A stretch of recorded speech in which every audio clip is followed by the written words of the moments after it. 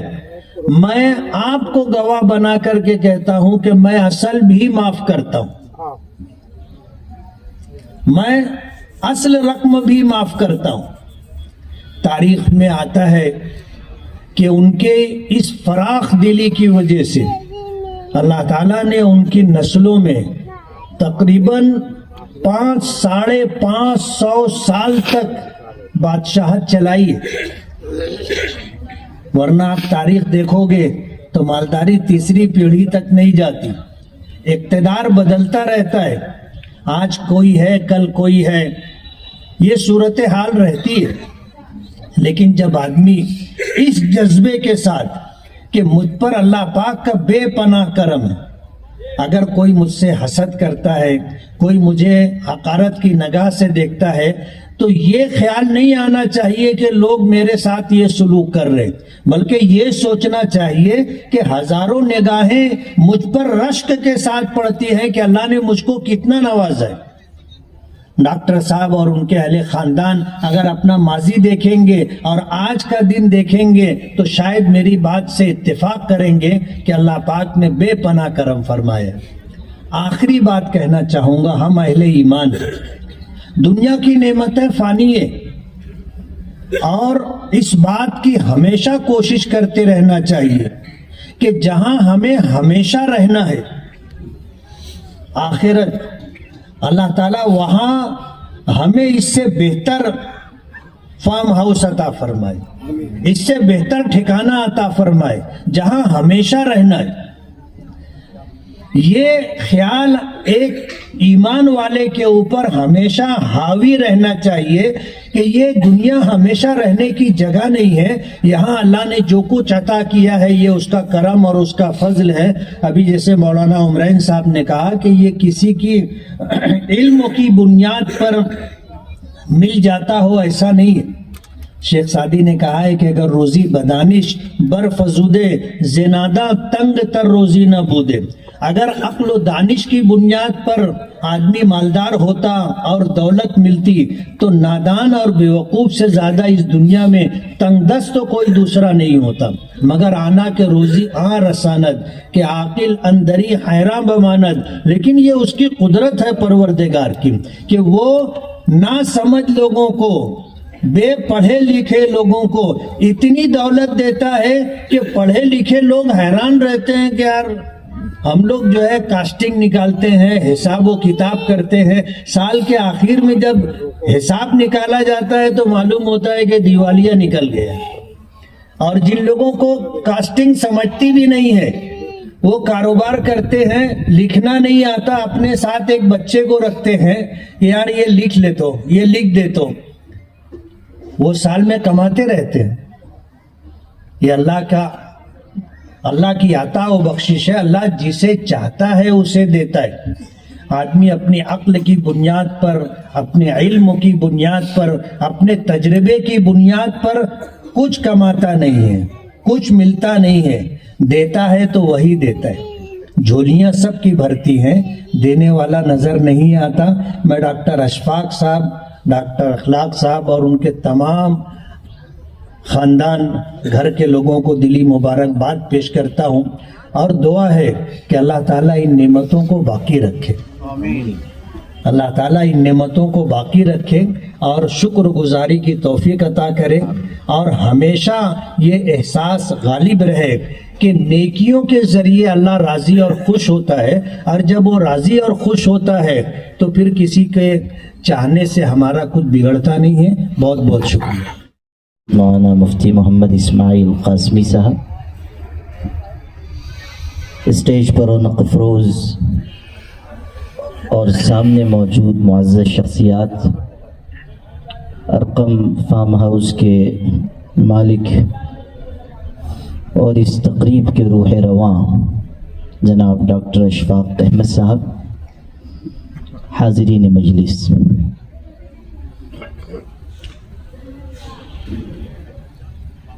اللہ تعالیٰ نے قرآن مجید میں ہمیں یہ بات سکھائی ہے کہ اللہ کی بارگاہ سے جو نعمت بھی ہمیں میسر آئے اس نعمت پر بجائے فخر کے ہم شکر کا راستہ اختیار کریں۔ حضرت سلیمان و داؤد علیہ السلام پیغمبر بھی تھے، بادشاہ بھی تھے، اور اللہ نے انہیں بے شمار نعمتوں سے نوازا، ایسی نعمتیں دیں کہ جو نہایت حیرت انگیز تھی۔ مثلا جنات پر بادشاہت حضرت سلیمان کو دی گئی، پرندوں کی بولیوں کا علم دیا گیا، زمین پر ریگنے والی چیونٹیاں کیا کہہ رہی ہیں حضرت سلیمان کو علم دیا گیا۔ علم کی وسعت اور بادشاہت کی وسعت دونوں ایسی کہ دنگ کر دینے والی، اور پھر ان سے یہ مطالبہ ہوا کہ اعملوا آل داؤد شکرا، اے داؤد کے گھر والوں اللہ کا شکر ادا کرو۔ حضرت سلیمان علیہ السلام کی زبان سے قرآن مجید میں چند مبارک کلمات کہلوائے گئے۔ فرما رہے ہیں ھذا من فضل ربی، کہ جو کچھ نعمت ملی ہے یہ میرے پروردگار کا کرم ہے، یہ اس کا فضل ہے، یہ اس کا انعام ہے، اور اللہ نے نعمت مجھے اس لیے دی تاکہ وہ مجھ کو آزمائے کہ میں شکر ادا کرتا ہوں یا ناشکری کے راستے پر جاتا ہوں۔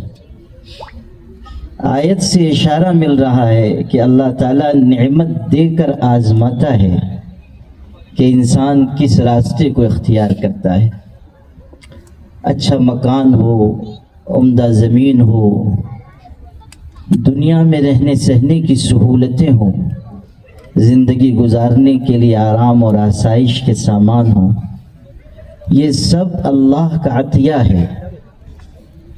ہم اپنی قوت بازو سے کوئی چیز حاصل نہیں کر سکتے جب تک کہ اللہ کی عنایت نہ ہو۔ جو ملتا ہے اس کی عطا ہے، وہ دے دے تو اس کا فضل ہے اور نہ دے تو اس کا عدل ہے۔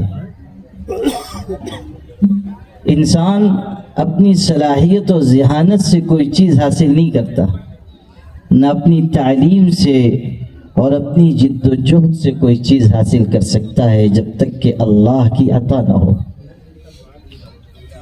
ایک دلچسپ واقعہ آپ کو سناتا ہوں۔ شیخ سعدی نے لکھا ہے کہ ایک شخص جو بہت ذہین تھا اور پڑھا لکھا تھا اور بہت ہی عقل اور دانش رکھنے والا، وہ سڑک کے کنارے کھڑا ہوا تھا، پرانے زمانے کا قصہ ہے۔ اس نے دیکھا کہ ایک شخص امیر تاجر وہ اپنا سامان اونٹ پر رکھ کر لے جا رہا ہے، لیکن اس نے سامان اس طرح رکھا ہے کہ سارا سامان تجارت کا اونٹ کے ایک طرف لٹکا دیا ہے۔ حالانکہ جب جانور پر سامان رکھا جاتا ہے تو دونوں طرف رکھا جاتا ہے تاکہ سواری کو چلنے میں سہولت ہو۔ تو اس شخص نے جب یہ منظر دیکھا تو اس نے اس کو روکا، اس امیر کبیر تاجر کو روکا اور اس سے کہا کہ یہ جو تم نے ایک طرف سامان لٹکا دیا ہے، اس سے تو بہت مشقت ہے جانور کو بھی اور تم کو بھی بہت دیر لگے گی منزل پر پہنچنے میں، اس کو 2 حصوں میں تقسیم کر کے رکھ دو، سہولت ہوگی۔ اس شخص کو بھی یہ بات سمجھ میں آ گئی اور اس نے سامان کو 2 حصوں میں تقسیم کر کے رکھا اور کچھ دور گیا، پھر واپس پلٹ کر آیا اور اس سے کہا کہ تم اتنے عقل مند آدمی ہو، اتنے ہوشیار ہو، تم تو مجھ سے زیادہ مالدار ہوگے۔ تو اس نے کہا کہ نہیں، میں تو بہت ہی غریب آدمی ہوں، مفلس ہوں، تنگدست ہوں، پریشان حال ہوں۔ تو اس شخص نے، ظاہر ہے کہ اس کے اوپر کا خانہ تو کچھ خالی تھا ہی، تو اس نے پھر سے سامان کو اسی طرح رکھا جیسے پہلے رکھا ہوا تھا، ایک طرف لٹکایا اور اس سے کہنے لگا کہ اگر تمہاری تدبیر پہ عمل کروں گا تو تمہاری طرح ہو جاؤں گا، تو اس لیے میں جیسے ہوں ویسے ہی بہتر۔ سبق یہ لکھا ہے کہ انسان اپنی ذہانت اور اپنی عقل سے کوئی چیز حاصل نہیں کرتا، اللہ جس کو چاہتا ہے عطا کرتا ہے اور نوازتا ہے، اور جب اللہ کوئی نعمت دے تو اس کی طرف سے شکر کا مطالبہ ہے، اور شکر پر نعمت کے زیادہ کرنے کا وعدہ ہے، لئن شکرتم لازیدنکم ولئن کفرتم ان عذابی لشدید۔ بزرگوں نے یہ بات کہی ہے کہ بالشکر تدوم النعم وبالاخلاص تبقى الامم وبالمعاصی تبید وتہلک، کہ ہمیشہ یاد رکھو شکر کے ذریعے نعمتیں قائم اور باقی رہتی ہیں، اور اخلاص کے ذریعے قومیں زندہ رہتی ہیں، اور نافرمانی اور سرکشی کے نتیجے میں قومیں ہلاک کر دی جاتی ہیں۔ قیدوا نعم اللہ بشکر اللہ، کہتے ہیں اللہ کی نعمتوں کو شکر کے ذریعے قید کر لو، جس قدر شکر ادا کرتے جاؤ گے اللہ تعالیٰ نعمتوں میں اضافہ فرماتا جائے گا، اور جو موجود نعمتیں ہیں اللہ تعالیٰ ان نعمتوں کو قائم اور باقی رکھے گا۔ انسان نعمت پا کر یا تو شکر کے راستے پر چلے گا یا فخر کے راستے پر چلے گا۔ شکر کے راستے پر اگر چلے گا نوازا جائے گا، فخر کے راستے پر چلے گا سزا سے دوچار کیا جائے گا۔ قارون کو اتنی دولت دی گئی تھی کہ اس کے خزانوں کی کنجیاں نوجوانوں کی ایک پوری جماعت نہیں اٹھا پاتی تھی، 40 اونٹوں پر خزانوں کی چابیاں چلتی تھی۔ آج لوگ امبانی اڈانی کی دولت پہ بہت ناز کر رہے ہیں، اگر آج کے زمانے میں قارون ہوتا تو نہ جانے کتنے امبانی اڈانی کو جمع کر لیتا، اس لیے کہ اللہ نے اس کو جو دولت دی تھی وہ غیر معمولی تھی۔ اندازہ کیجئے کہ جب خزانوں کی کنجیاں اتنی تھی تو خزانے کتنے رہے ہوں گے، لیکن جب اس سے یہ کہا گیا کہ شکر ادا کرو اور حسن سلوک کرو خلق خدا کے ساتھ، تو اس نے فخر کیا اور غرور کیا اور کہا اللہ نے کہا مجھے یہ نعمت دی، یہ تو میں نے اپنی قوت بازو سے کمائی ہے، انما اوتیتہ علی علم عندی۔ نتیجہ یہ ہوا کہ زمین میں دھسا دیا گیا اور اس کی ساری دولت اور اس کی ساری عزت خاک میں مل گئی۔ حدیث میں بھی ہے کہ ایک شخص اپنی چادر فخر اور غرور کی وجہ سے زمین پر گھسیٹتا ہوا جا رہا تھا، اللہ نے اس کو اس کے غرور کی وجہ سے زمین میں دھسا دیا اور قیامت تک وہ زمین میں دھستا رہے گا۔ تو دو راستے ہیں، ایک شکر کا اور ایک فخر کا۔ ہم شکر کا راستہ اختیار کریں گے محفوظ رہیں گے، فخر کا راستہ اختیار کریں گے تو مشکل میں پڑیں گے۔ جو مل رہا ہے وہ ہمارے استحقاق سے بڑھ کر ہے، یہ اللہ کی عطا ہے جو اللہ ہمیں دے رہا ہے۔ انسان یہ نہ سمجھے کہ جو مجھ کو مل رہا ہے وہ مجھے ملنا ہی چاہیے تھا۔ اللہ دے رہا ہے تو یہ خیال کرے کہ میرا اللہ مجھ کو نواز رہا ہے۔ ڈاکٹر اشفاق صاحب کو 1000 بار اللہ کا شکر ادا کرنا چاہیے کہ اللہ نے انہیں علم دیا، شعور دیا، سماج میں عزت دی، اللہ نے ان کو سہولتوں سے نوازا، دست شفا کی دولت دی کہ خلق خدا آج ان سے فائدہ اٹھا رہی ہے۔ یہ کوئی معمولی نعمت نہیں ہے کہ انسان خلق خدا کے لیے نفع بخش بن جائے۔ حدیث پاک میں ہے خیر الناس من ينفع الناس، بہترین انسان وہ ہے جو لوگوں کو فائدہ پہنچاتا ہے۔ ایک فلسفی ابو طفیل نام کا گزرا ہے، ایک دن بہت خوش تھا تو کسی نے پوچھا اتنے خوش کیوں نظر آ رہے ہو؟ کہنے لگا آج میں نے اپنی زندگی کا راز پا لیا۔ لوگوں نے کہا وہ کیا ہے؟ کہنے لگا کہ سمندر اپنا پانی خود نہیں پیتا، درخت اپنا پھل خود نہیں کھاتا، انسان کی زندگی کا راز یہ ہے کہ وہ جیے تو دوسروں کے لیے جیے، دوسروں کے لیے زندگی گزارے۔ انسان کی زندگی کی کامیابی کا یہ راز ہے، وہ خادم خلق بن جائے اور خلق خدا اس سے فائدہ اٹھائے۔ حضرت نظام الدین اولیاء رحمۃ اللہ علیہ کو جب ان کے مرشد حضرت بابا فرید الدین گنج شکر نے خلافت دی تو یہ بات کہی کہ بیٹا جاؤ، دنیا میں تمہاری مثال اس درخت کی سی ہوگی جس کے نیچے خلق خدا آئے گی اور آرام پائے گی۔ ایک بزرگ کو کسی شخص نے تحفے میں قینچی دی تو انہوں نے شکریہ کے ساتھ واپس کر دی اور کہا کہ قینچی سے کاٹا جاتا ہے، مجھ کو سوئی دو جس سے جوڑا جاتا ہے۔ مجھے ایسا انسان بننا ہے جو لوگوں کے لیے نفع بخش ہو. تو ڈاکٹر اشفاق صاحب کو اللہ تعالیٰ نے بہت سی نعمتوں سے نوازا اور ان نعمتوں میں آج ایک اضافہ اس فارم ہاؤس کے ذریعے ہو رہا ہے. ماشاءاللہ یہ ایک لمبے رقبے میں پھیلا ہوا فارم ہاؤس ہے، خوبصورت، حسین، جاذب نظر، ز فرختہ بقدم ہر کجا کے می نگرم. جدھر بھی نگاہ ڈالیے آپ کو حسن اور جمال اور خوبصورتی اور جاذبیت آپ کی نگاہوں کو اپنی طرف کھینچ لے گی. یہ اللہ کا فضل ہے جو اللہ تعالیٰ نے ان پر فرمایا ہے. اور ہمارے ساجد بھائی بھی یہاں بیٹھے ہوئے ہیں. ابھی کئی دفعہ رضوان سر نے ان کا نام لیا، مجھ کو تو شبہ ہوا کہ شاید ساجد بھائی نے ان کو اپنے فارم ہاؤس پہ زیادہ گھمایا ٹہلایا ہے. تو ہاں اسی لیے اندازہ، تھوڑا اندازہ تو ہم لوگوں کو ہو ہی جاتا ہے. تو ماشاءاللہ کئی دفعہ ان کا ذکر آیا اور کوئی شک نہیں کہ اس بدعت حسنہ کے وہی موجد ہیں. تو اور یہاں پر مختلف جگہوں پر انہوں نے فارم ہاؤس بنائے. البتہ خضر راہ کی طرح وہ راستہ فارم ہاؤس کا بتا دیتے ہیں اور اس کے بعد فارم ہاؤس کا دروازہ بند کر دیتے ہیں. ابھی حضرت مولانا مفتی اسماعیل صاحب مجھ سے ذکر کر رہے تھے کہ ہمارے یہاں فارم ہاؤس بن رہے ہیں اور جب بن جاتے ہیں تو لوگ آنے لگ جاتے ہیں اور اصرار کرتے ہیں اور آتے بھی ہیں تو بغیر نقصان کے جاتے نہیں ہیں. تو میں نے ان کو یہ سنایا کہ ایک صاحب مجھ کو انہوں نے مدعو کیا 1 آدھ سال پہلے، ان کے فارم ہاؤس پہ میں گیا تو فارم ہاؤس پر خانقاہ کا نام لکھا ہوا ہے. اب میں تو خانقاہی آدمی ہوں تو میں نے سوچا کہ یہ نئی خانقاہ کب سے بن گئی. وہ فارم ہاؤس کے باہر سائن بورڈ لگا ہوا ہے خانقاہ کا. تو میں نے ان سے پوچھا کہ یہ کس سلسلے کی خانقاہ ہے اور کون بزرگ یہاں تشریف لاتے ہیں، یہ کس لیے خانقاہ نام دیا گیا ہے؟ تو کہنے لگے اصل میں فارم ہاؤس بنایا تھا، لوگ بہت پریشان کرنے لگے تو مجھ کو ایک ہی تدبیر سمجھ میں آئی کہ خانقاہ کا بورڈ لگا دوں. تو اس لیے یہ خانقاہ کا بورڈ لگا دیا ہے تاکہ لوگوں سے حفاظت رہے. جو بات عرض کرنی تھی وہ یہ کہ آج اس خوشی کے موقع پر ہم لوگ یہاں حاضر ہیں.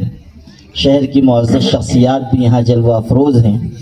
میں آپ سب کی طرف سے، اپنی طرف سے ڈاکٹر اشفاق صاحب کو، ان کے خاندان کے لوگوں کو اور ان کے تمام مخلصین کو مبارکباد پیش کرتا ہوں اور تہنیت و مبارکباد کے ساتھ ساتھ ان سے یہ توقع رکھتا ہوں کہ وہ خدمت خلق کے کام میں جس طرح مشغول ہیں اسی طرح بلکہ اس سے زیادہ آئندہ بھی خدمت کے کاموں کو انجام دیتے رہیں گے.